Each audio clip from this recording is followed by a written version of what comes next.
Hail and greetings all. Ragnarok Prepper here again. Was out on another part of the hike and I found something else that I wanted to show you that may come in handy one day, or so I hope. Now before I zoom in, I just wanted to remind everyone to always have several books with you when you are identifying a plant. Preferably have someone of knowledge with you, someone familiar with the area, and always try and get a confirmation before you actually use or ingest any wild, edible, or medicinal. Now let me zoom in so that you can see exactly what this green patch is.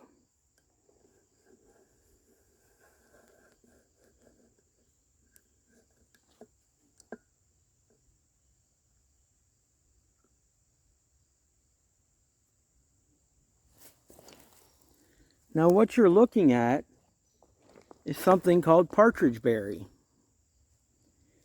It's also known by many other names. So if you haven't heard of that one, you may know it by Deerberry. It's also called Twinberry due to the fact that two flowers come together to form one berry. It's also known as winter clover, as it will last through the winter. The berries won't, but the vines will. It's also known as Squaw Vine or Squawberry. The plant is also a native perennial plant. It will grow here again next year and the year after that. Now as you can see, let me pull up a piece of the plant here.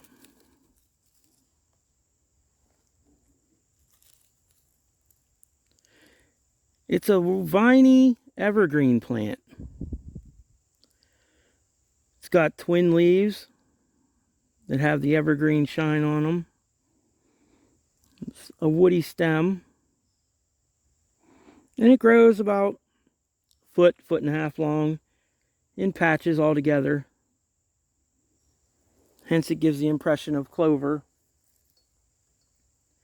The stems creep out along the ground, as you can see here, covering a, I'd say, a 3-foot circle.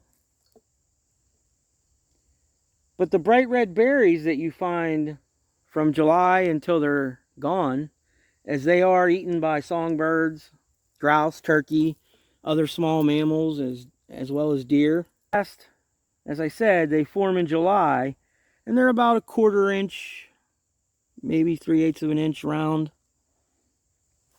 But they are very dry and seedy. Many people say they're tasteless. I really don't. I can't pick up a flavor myself. But it ranges all throughout eastern North America. It's fairly common. I usually don't have a problem finding it in the area. But then again, that could be just where I'm located. But I would like to give you one bit of warning here, as I have previously. This is Ragnarok Prepper speaking. I am A, not a doctor, B, not a botanist. I'm just trying to share knowledge with you that has been shared with me. Therefore, I must warn you that if you are a pregnant woman, please do not ingest this berry or use any of the teas or leaves medicinally until after the 2nd trimester. This plant is known to cause miscarriage. And that's something I would never want to be responsible for. Something I would never, ever wish on anyone. Several Native American tribes use this plant medicinally. It was used as a parturient to hasten childbirth.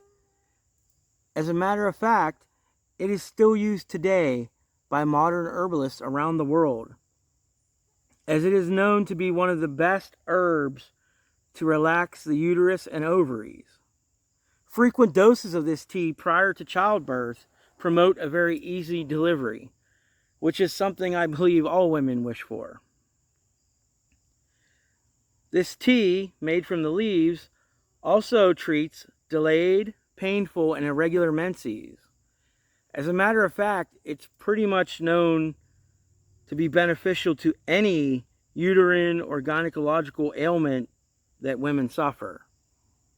Hence the term Squaw Vine or Squaw Berry. This tea also can be used as a wash to treat hives, swelling, or rheumatism.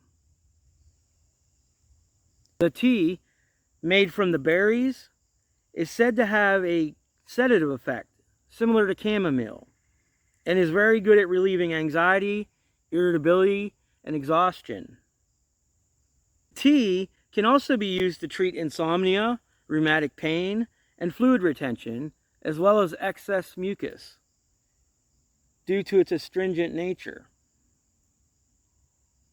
which also makes it a benefit for treating diarrhea, gastrointestinal disease, and even irritable bowel syndrome.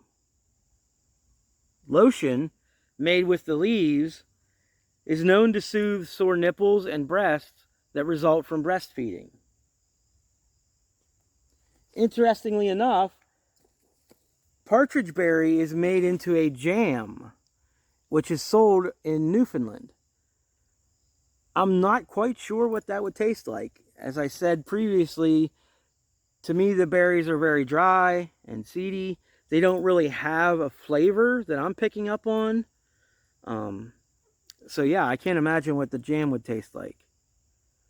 But as an edible, they do have nutritional value and are high in vitamin C. And as we well know, something in your stomach is better than nothing.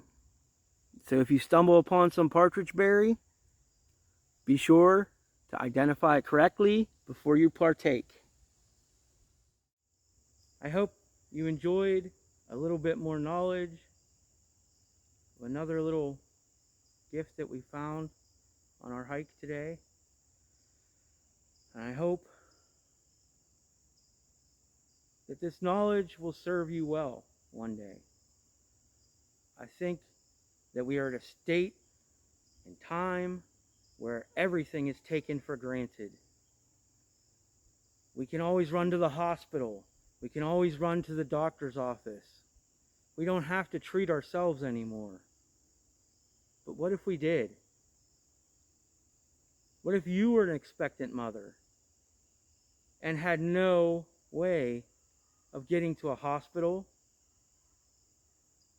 or a midwife? What if it was something you had to face on your own? In such a case, I think this would be powerful knowledge.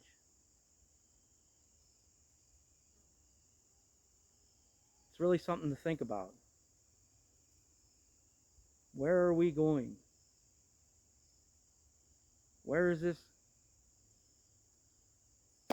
society taking us? I can't stress it enough. As I said earlier, dirt time. Get out here in the bugs and in the mud and learn. We have to learn.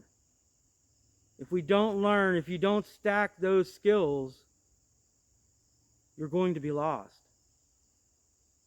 Because chances are, if you're not stacking them, neither are your friends or your neighbors or anyone else.